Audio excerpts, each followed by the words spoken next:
మంచిది. మన కొరకై ఏర్పాటు చేయబడిన పరిశుద్ధ గ్రంథంలో నుంచి ఈనాటి కొరకై సామెతల గ్రంథము అందరూ తీయాలి. జ్ఞాని అయిన సొలొమోను రాసించినటువంటి సామెతలు 16వ అధ్యాయము అందరూ తీయాలి. సామెతలు 16:25 వచనము చదువుచుండగా అందరూ చక్కగా ఆలకించాలని వేడుకుంటున్నాం. ఒకని మార్గము వాని దృష్టికి యథార్థముగా కనబడును, అయినను తుదకు అది మరణమునకు చేరును. పరిశుద్ధుడాన్ని కొందనాలు. కొద్ది నిమిషాలు ప్రభా నీ ఆత్మతో అభిషేకించి మీరు మాట్లాడండి ప్రభా, మహిమ పొందండి. నా నోట నీ మాట శ్రేష్టంగా ఉంచండి అయా. నీ సిలువ చాటు నన్ను మరుగుపరిచి ప్రభా మీరు ప్రత్యక్షమై మీ బిడ్డలతో మాట్లాడి మహిమ పొందమని యేసుక్రీస్తు నామమున ప్రార్థించి వేడుకుంటున్నాం తండ్రి, ఆమేన్. గట్టిగా స్తోత్రం చెబుతాం, మళ్ళీ ఒక్కసారి చెబుతాం. దేవుని పరిశుద్ధ వాక్యం అంటుంది, ఈ దినమున ఒకని మార్గము వారి దృష్టికి యథార్థముగా కనబడును. జాగ్రత్త బిడ్డలారా, ఈ దినములో మనము మన దృష్టికి ఏ మార్గమైనను కూడా మనం నడిచేటప్పుడు యథార్థముగా కనపడుచున్నదని చెప్పి జ్ఞాని అయిన సొలొమోను చెబుతూ ఉన్నాడు. ఈ దినమున అది యథార్థముగా కనపడుచుంది కదా అని చెప్పి ఆ మార్గములో మనం వెళ్ళుచుంటే తుదకు అది మరణమునకు దారి తీస్తుందని భక్తుడు సెలవిస్తున్నాడు. దినమున అవును, ఈ భూలోకంలో మనకు అనేకమైన మార్గాలు మనకు కనిపిస్తున్నాయి. చూచుటకు చాలా రమ్యముగా, అందముగా, తేటగా కూడా కనిపిస్తూ ఉన్నాయి. తుదకు ప్రాణం పోయేంత వరకు కూడా దానిలో నుంచి మనము బయటికి రాలేనటువంటి వారంగా ఉంటున్నాం. చూస్తానికి బహు అందముగా కనపడుతుంది, యథార్థం అనుకుంటున్నాం, ఆ మార్గం సరి అయిందని మనం అనుకుంటున్నాం. అటులనే ఒకానొక దినమున న్యాయాధిపతులు ఏలుతున్న దినములలో రూతు గ్రంథంలో మనం అందరం 1వ అధ్యాయంలో ధ్యానం చేసినట్లయితే న్యాయాధిపతులు పరిపాలిస్తున్న దినములలో ఆ దినముల యందు దేశంలో ఒక గొప్ప కరువు కలిగింది. ఏం కలిగింది? మీరు ఇంటున్నారు లేదు నాకు తెలవాలి. గొప్ప కరువు కలిగింది. గొప్ప కరువు కలగగా అక్కడ ఏం జరిగింది తెలుసా? యోధా బెత్లెహేము నుండి ఒక మనుష్యుడు, ఎక్కడి నుంచి? యోధా బెత్లెహేము నుంచి ఒక మనుషుడు కరువు రాగానే అతడు యూదుడు, బెత్లెహేమీయుడై ఉండి అతనికి కరువు రాగా ఒక్కసారి కూడా తను ఆలోచన చేయలే. నేనున్నది బెత్లెహేములో. బెత్లెహేము అనగా రొట్టెల ఇల్లు, సమృద్ధి కలిగిన ఇల్లు. అట్టి శ్రేష్టమైన గృహములో నేను ఉంటున్నాను, అట్టి శ్రేష్టమైన మందిరంలో నేను ఉంటున్నాను. ఈ దినమున మనందరితో దేవుడు మాట్లాడుతూ ఉన్నాడు. ఒకానొక దినమున కరువు వచ్చి ఉన్నది. ఒకానొక దినమున కరువు వచ్చినది. కరువు రాగానే తన దృష్టికే యథార్థమైన మార్గం ఒకటి కనపడింది. అది ఏమిటంటే గడిచిన వారం మనం చెప్పుకున్నాము కదా, మోయాబీ దేశము ఆయన దృష్టికి యథార్థముగా కనపడినది. అక్కడికి వెళితే ఆహారము బహుశ్రేష్టముగా దొరుకునని ఆయన ఆశించి మోయాబు దేశమునకు తను భార్య 2 కుమారులను తీసుకుని మోయాబీ పట్టణమునకు బయలుదేరి వెళ్ళాడు. బిడ్డలారా జాగ్రత్తగా గమనించండి. అవును, కావచ్చేమో మనము కనిపెట్టుకున్న ప్రభు ఒక దినము నీతో మాట్లాడట్లేదేమో నాకు తెలియదు, నీతో ఒక దినము మాట్లాడలేదేమో, నీకు సరైన ఆహారము దొరకలేదేమో నాకు తెలియదు. కానీ అంత మాత్రమున లోకములో శ్రేష్టమైన ఆహారం ఉందని చెప్పి ఎక్కడికి పడితే అక్కడికి మనం వెళ్ళటం న్యాయమా? దేవుడి పరిశుద్ధ వాక్యం అంటూ ఉన్నది, ఒక్కొక్క సమయంలో దేవుడు నీతో మాటలాడకపోతే మాటలాడినట్టు కాదు. బిడ్డలారా మీకు చిన్న ఉదాహరణ చెబుతా. ఒకానొక దినమున అబ్రహాము మన విశ్వాసానికి తండ్రి, అతని యొక్క భార్యని ఆ యొక్క రాజు తీసుకుని వెళ్ళినప్పుడు అబ్రహాం గారు గుండె పగిలిపోలేదా? ప్రభువా, నేను నీ మాట విని నా స్వజనమున్న స్వబంధువులను వదులుకొని నీ మాట చొప్పున బయలుదేరి వస్తే ఈ దినమున నాకు అనుగ్రహించబడిన నా సత్యమైన నా దేహంలో సగభాగమైన నా భార్యను తీసుకుని వెళ్ళట న్యాయమా అని కూడా అబ్రహాం తన మనసులో భావించుండొచ్చు, ప్రార్థించుండొచ్చు. సమాధానము రాలా. అయితే దేవుడు అంత మాత్రము మౌనముగా ఉన్నవాడు కాదు. ఎవరితో మాట్లాడాలో వారితో మాట్లాడుతున్నాడు.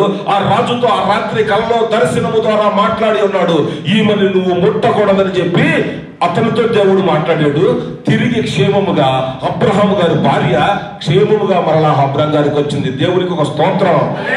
ఈ దినమున అబ్రహాం గారు, అయ్యా నువ్వు నాతో మాట్లాడలేదని ఆ శ్రేష్టమైన నమ్మకాన్ని, ఆ విశ్వాసాన్ని విడిచి గనక ఈ భూలోకం వైపు చూసినట్లయితే ఈ దినమున మనకు విశ్వాసానికి కర్త అయిన మన తండ్రి ఈ దినమున మనకు లేఖనములో రాసి ఉంచుటకు హక్కు లేకుండా పోయేటివాడు కాదా? మీ అందరికీ తెలియదా? తన యొక్క భార్యను తీసుకుని వెళ్ళిన సంగతి మనందరికీ తెలుసు కదా. అయితే దేవుడు దర్శనం ముందు రాత్రి ముట్టాడు. ఈమె నీకు నీ ఇంటికి ఆశీర్వాదం, ఈమె ద్వారా నీకు సంతతి వస్తుంది, వీరు దీవిస్తే. ఎవరు ఈమె? ప్రవక్త భార్య అని మాట్లాడాడు. ఎప్పుడైతే దేవుడు శత్రువుతో మాట్లాడాడో మారు మాట్లాడకుండా అబ్రహాం భార్యను తీసుకుని వచ్చి మరలా మర్యాదగా అప్పచెప్పేసేసాడు. ఈ దినమున కొన్నిసార్లు దేవుడు మనతో మాట్లాడకపోవచ్చు. మనకు కలిగిన బాధను దేవుడు చూడట్లేదు మనం అనుకోవచ్చు, కానీ నీకు నాకు కావలసింది ఏమిటో తెలుసా? సమాధానము. దేవునికి స్తోత్రం.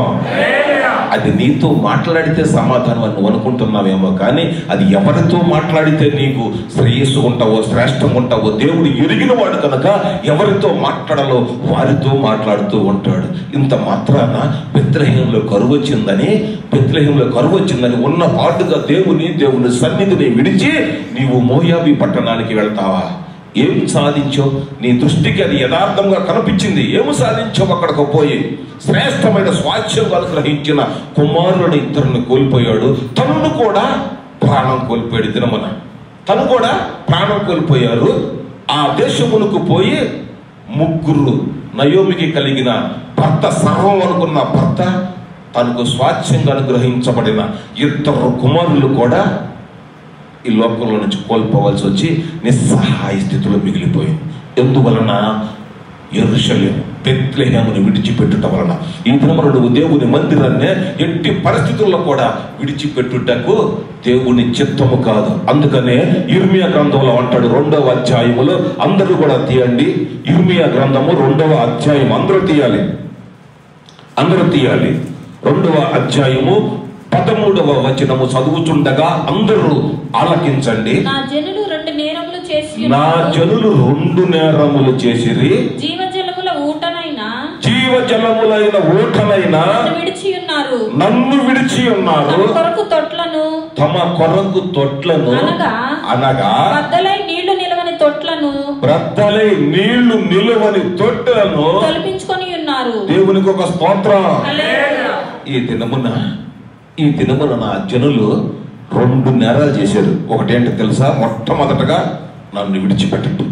ప్రభు ఈ భూలోకానికి వచ్చి మన కొరకు ప్రాణం పెట్టి తన రక్తం పెట్టి మనల్ని కొంటే, ఈ దినమున ప్రభు నిస్సహాయుడుగా రిక్తుడుగా సిలువు పైన వేలాడి నీ కొరకు నా కొరకు ప్రాణం పెడితే, ఈ దినమున మనం ఏం చేస్తున్నాం? అతనిని విడిచిపెట్టడం ఒక నేరం. రెండవది, తమ కొరకు ఒక తొట్టని ఏర్పాటు చేసుకున్నారు. అవి ఎలాంటివి? నీళ్లు నిలవనివి. 39వ కీర్తనలో అంటాడు దావీదు మహారాజు గారు, 36:9లో ఒక మాట ఉంది. నీ యొక్క జీవపు ఓట కలదు, నీ వెలుగును పొంది మేము వెలుగు చూచుచున్నాము. చూడండి ఇక్కడ ఎంత చక్కగా నీ యొక్క జీవపు ఓట అనగా జీవించుటకు సరిపోయేంత ఓట నీ యొద్ద ఉన్నదని ఒప్పుకొనుచున్నాము. అయినను కూడా ఈ దినమున నీ కంటికి యథార్థముగా కనపడతలేదు. దేవుని వాక్యం అంటుంది, నీటి బుగ్గలు ఆయన యొద్ద ఉన్నవి, జీవించే ఆత్మకు సరిపోయేంత ఓట ఉంది. యోహాను సువార్తలో మాట్లాడాడు కదా, నేనిచ్చి జలము మీరు తాగినచో మీరెన్నటికీ కూడా తప్పిక కొనరు. అతి శ్రేష్టమైన నీటిని వదిలిపెట్టి, అతి శ్రేష్టమైన ఈ పరిశుద్ధ గ్రంథాన్ని విడిచిపెట్టి, ఈ వాక్యాన్ని విడిచిపెట్టి మీ కొరకు అనగా తమ ఆశ చొప్పున నిలవని తొట్టులు అనగా ఈ భూలోకములో అనేక మార్గాల్లో దేవుని మార్గంలో యథార్థంగా నడిస్తే మనకు ఆశీర్వాదము లేదని వారు తమ ఇష్టం వచ్చిన పద్ధతులలో సంపాదించుటకు ఆయా ప్రయత్నములు చేస్తూ ఉన్నారు. తుదకు అది మరణమునకు దారి తీస్తా ఉన్నది. చిన్నప్పుడు ఆ అమ్మ వాళ్ళు చెప్పేవారు ఒక కథ. చిన్నప్పుడు ఒక సూది దొంగతనం చేసుకొచ్చాడంట అబ్బాయి. అమ్మ సంతోషంగా బట్టలు కుట్టుకుంటుందంట. పురాతనం, బాగా పాతకాలం. తర్వాత కొన్నాళ్ళకి అబ్బాయి తప్పనం తీసుకొచ్చాడంట. సంతోషించి నాన్నగారు బస్తాలు కుట్టుకున్నాడంట. 3వసారి గడ్డ పాలించాడంట, అనగా పొలుగు తీసుకొచ్చాడంట. దొరికిపోయి అందరిలో నేరస్తుడిగా అందరిలో నిలబెట్టి అతనికి మరణశిక్ష చేశారంట. మరి ఎందుకు మరి వాళ్ళ హవా అలా ఉందేమో, గడ్డపారకే మరణశిక్ష చేశారంట. తల్లి రోధిస్తూ గుండె బాదుకుంటుందంట. ఒక్కగానొక్క కుమారుడు నాకు ఇతను మన ప్రాణం కోల్పోతున్నాడు, నన్ను విడలి వెళ్ళిపోతున్నాడు అని ఏడుస్తుంటే కుమారుడు అంటున్నాడంట, అమ్మా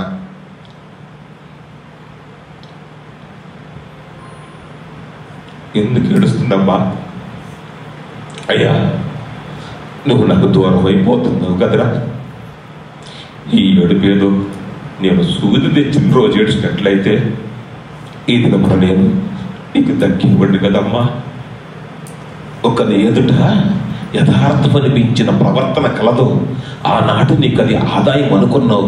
ఈ భూలోకంలో శ్రేష్టముగా ప్రభు సన్నిధిలో యథార్థముగా నడుచుకున్నట కంటే అక్రమముగా వచ్చు సంపాదన నాకు శ్రేష్టం అనుకుంటే ఒకానొక దినమున జ్ఞాని అయిన ప్రసంగి చెబుతున్నాడు, అది మరణమునకు దారి తీర్చును అంటున్నాడు.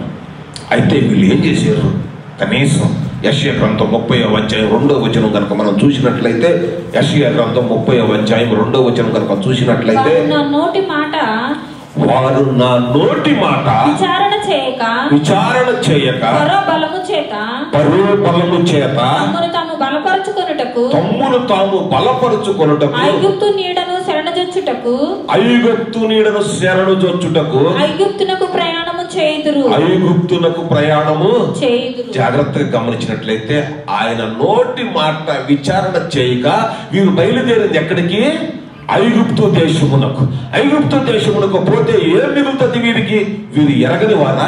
ఆ దేశం నుంచి వచ్చిన వారు కాదా? అక్కడి నుంచి వచ్చిన వారు కాదా? 1:14 సంఖ్యాకాండం తీసుకుంటున్నా. సంఖ్యాకాండం 1:14 ప్రకారం వీరికి ఏం మిగిలింది అక్కడ?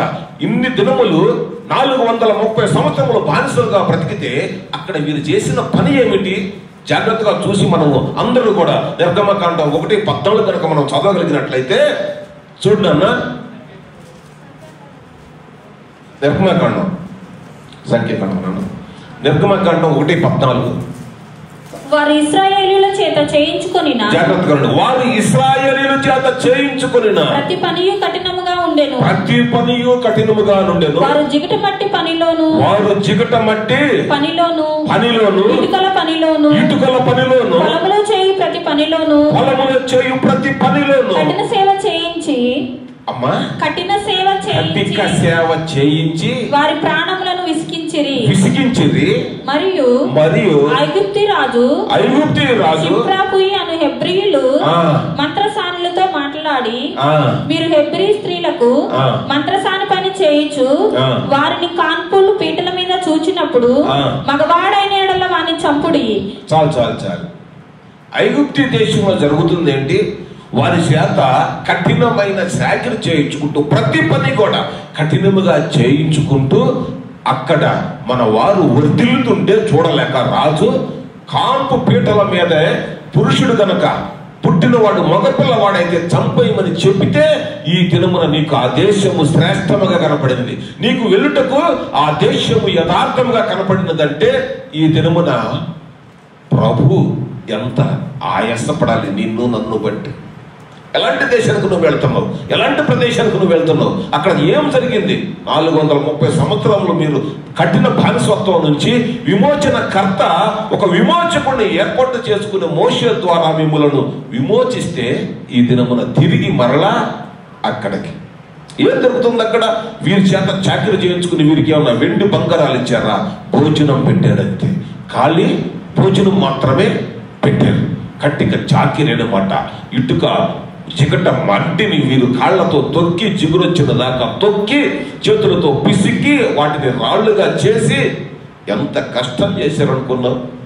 60 చాకిరీ చేస్తే వారికి పెట్టినది భోజనం మాత్రమే. ఈ దినమున మరలా తిరిగి నువ్వు ఐగుప్తుకి బయలుదేరి వెళ్తావా? బెత్లెహేములో కొరత. అసలు బెత్లెహేములో కొరత ఏంటండి? బెత్లెహేం అంటేనే రొట్టెల ఇల్లు. ఆమేన్. జాగ్రత్త బిడ్డ.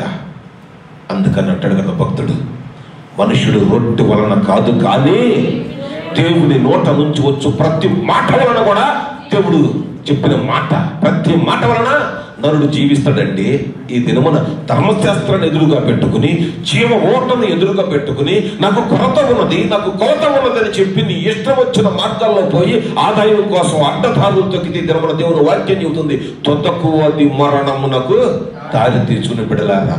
నోటి మాట విచారణ చేయాలి కదా. నువ్వు ప్రభువును అడగాలి కదా, నా పరిస్థితి ఎలా ఉంది, నన్ను ఏం చేయమంటావని అడగాలి కదా. అడగకుండానే నీ ఇష్టం వచ్చినట్టు నువ్వు తీర్మానం చేసుకుని అలనాడు ఇశ్రాయేలీయులతో నిబంధన చేయించుకుని ఆ మోయాబీలకును ఆ అమ్మనీయులకు నీ బిడలను ఇచ్చి వివాహం చేయొద్దు, వారి బిడలను నువ్వు తెచ్చుకోవద్దని చెబితే తిరిగి మరలా నువ్వు అట్టి మోయాబీ దేశానికే బయలుదేరిపోతారా? అట్టి మోయాబీ దేశానికి పూర్వ బలము చేత బ్రతుకుతాం అనుకుంటారా? పూర్వ బలం మళ్ళీ చదువునా 32 యెషయా. విచారణ చేయక ఫరో బలము చేత తమ్మును తాము బలపరుచుకొనుటకు, ఫరో బలము చేత తమ్మును తాము బలపరుచుకొనుటకు, ఐగుప్తు నీడను శరణుజొచ్చుటకు. ఏమండి? ఐగుప్తు నీడను శరణుజొచ్చుటకు. అసలు మనము చదువుకున్న వారి దాస్యత్వంలో ఫరో బలమును ఐగుప్తులోనికి నీడ దొరుకుతుందా? మీరు ఆశలు ఎలాగొని అనుకుంటున్నాం? ఐగుప్తి బానిసత్వం నుంచి విడుదల చేసుకుని మోషే తీసుకుని వస్తుంటే వీరు ఐగుప్తి నుంచి వచ్చేటప్పుడు కూడా వారికి వచ్చే ప్రవర్తన ఎలాగుందో తెలుసా? పరిశుద్ధ గ్రంథంలో చక్కగా లిఖించబడినది. అపోస్తల కార్యములు త్వరగా అపోస్తల కార్యములు 7వ అధ్యాయము 39వ వచనం. అపోస్తల కార్యములు 7వ అధ్యాయము 39వ వచనములో వారి ప్రయాణం ఎలాగూ సాధించారో చక్కగా ఉన్నది. ఇతనికి మన పితరుల లోబడనొల్లక, ఇతనికి మన పితరులు లోబడనొల్లక, ఇతనిని త్రోసివేసి తమ హృదయములలో ఐగుప్తునకు పోగోరిన వారై మాకు ముందు నడుచున్నట్టు దేవతలను మాకు ముందు నడుచున్నట్టు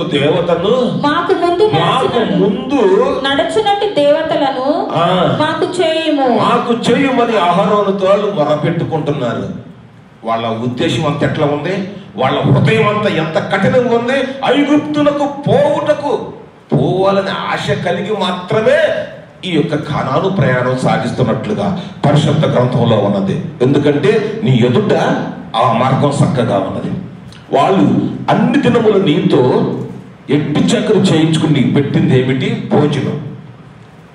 దేవదూతలు తినే మన్నా నీకు ఇచ్చాడు. పంట నుంచి మధుర జలాన్ని ఇచ్చాడు. మారా వంటి జీవితాన్ని మధురంగా మార్చాడు. 40 ఏళ్ళు అద్భుతమైన రీతుల్లో మిమ్మల్ని తీర్చిదిద్దితే సొనుగుతూ కొనుగుతూ ఈ దినమున నీ ఇష్టం వచ్చినట్టు పోయే మార్గం నాకు యథార్థంగా ఉందనుకుంటే దేవుడు చెబుతున్నాడు. జ్ఞాని అయిన సొలొమోను, ప్రపంచ జ్ఞాని అయిన సొలొమోను సమస్తం అనుభవించి ఇప్పుడు చెబుతున్నాడు ఏమని తెలుసా? నీ ఎదుట సరి అయినదిగా కనబడు మార్గం అనేది ఒకటి ఉన్నది. చూస్తాకి యథార్థంగానే అనిపిస్తుంది, కానీ అయ్యా తుదకది మరణానికి దారి తీస్తుంది. పూర్వబలం నీకెందుకు? ఏం చేయగలిగింది పూర్వబలం?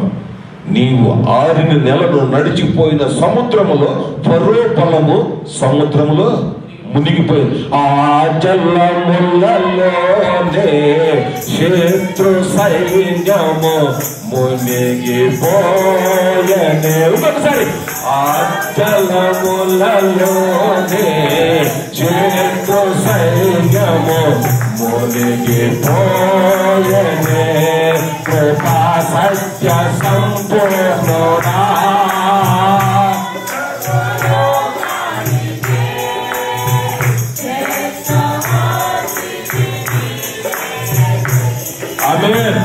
సర్వలోకానికి చక్రవర్తి నీవయ్యాని మన నోటితో ఒప్పుకుంటూ మన కనులతో ఆ ఐగుప్తు యొక్క బలము, ఆ రథములు అందరూ కూడా నువ్వు 6 నెలల సునాయాసంగా నడిచిపోయిన ఆ మార్గంలో మునిగిపోతే ఈ దినమున ఆ మార్గం నీకు యథార్థంగాను, ఆ మార్గం నీకు సరైనదిగా కనబడితే ప్రభు మాట్లాడుతున్నాడు. రాత్రి అది తుదకు మరణానికి దారి తీస్తుంది.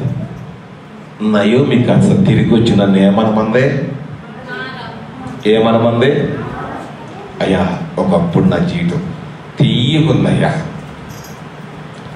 ఈ యొక్క బెత్లెహేము అనబడిన ఈ మందిరంలో ఉన్నప్పుడు నేను తీపిగా ఉన్నా అందరికి. ఇప్పుడు నేను తిరిగి వచ్చాను, చేదుగా అయిపోయానయ్యా. ఎందువలన? తుదకు సరైనది మార్గంలో పోతే నేను కోల్పోయి ఈ దినమున మారాలాగొచ్చి నన్ను నయోమి అనేక పిలవకండి అయ్యా అని మరలా యెరూషలేముకి ఎట్టకేలకు వచ్చింది. యెరూషలేముకు ఎట్టకేలకు వచ్చింది. ఆ బెత్లెహేముకు వచ్చినట్టు చెబుతుంది. ఈ దినమున ప్రియబిడ్డలారా, ఈ 40 దినములలో మన హృదయాలు సరి చేసుకోవటానికి ప్రభు అయిన క్రీస్తు ఏర్పాటు చేసిన ఈ 40 దినాల ఉపవాస ప్రార్థనలో మనం ఇలాంటి మార్గంలో ఏమైనా ఉంటే మనము సరి చేసుకోవడానికి పరిశుద్ధాత్ముడు మాట్లాడుతున్నాడు. ఈ దినమున మన నడత సరి అయినదిగా ఉండాలని ప్రభు చిత్తం. ఈ కొద్ది మాటలు దేవుడు దీవించునుగాక. ఆమేన్.